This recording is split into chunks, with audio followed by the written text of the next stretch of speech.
president serving at a local soup kitchen, returning a lost wallet to a stranger, helping an elderly person cross the street, posting a black square on Instagram to support the BLM movement, giving a compliment. All of these actions have one thing in common. Arguably, each of these actions can be viewed as good deeds. As part of a society, it may seem obvious and almost a given to do good. However, what if the motivations behind them aren't purely altruistic? This brings me to the question, does a good deed lack moral worth if it is motivated by personal gain?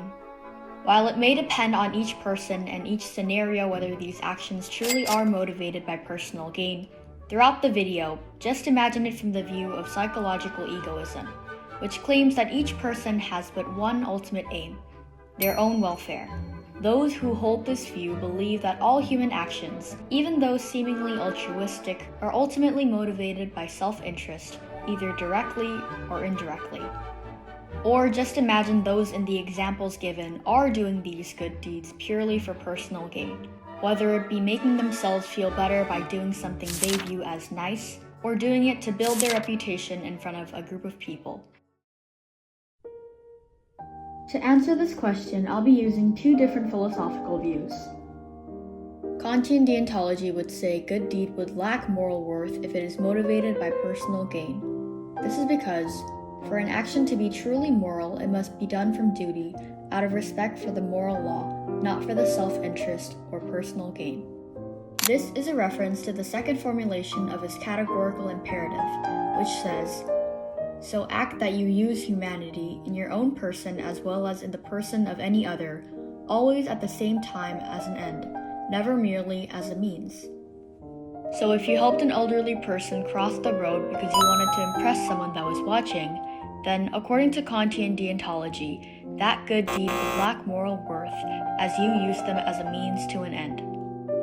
According to Kantian deontology, if actions are done for moral duty, then they have moral worth. Personal gain is a self-interested motive, not a motive based on respect for the moral law.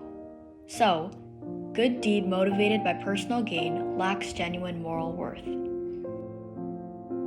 On the other hand, a utilitarianism would say that good deed can still have moral worth even if it is motivated by personal gain, as long as it leads to the greatest overall happiness for the greatest amount of people.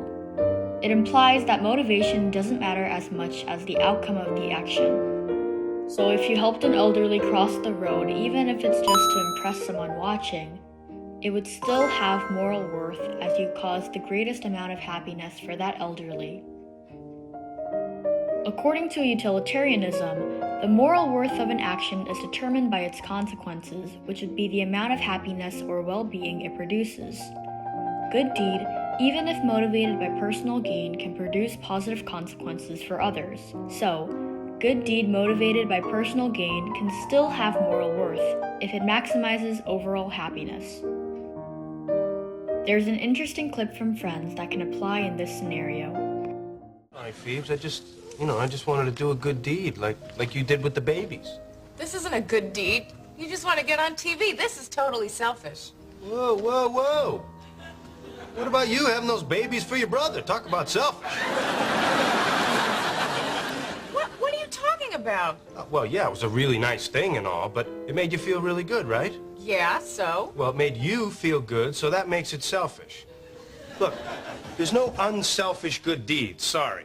In this clip, Joey would hold a view close to psychological egoism, saying that all actions are motivated by personal gain and self-interest, even though one may not realize it. Given this, it would automatically imply that Joey was motivated by self-interest, so Kantian deontology would say that it is not moral as it is motivated by personal gain and lacks genuine moral worth.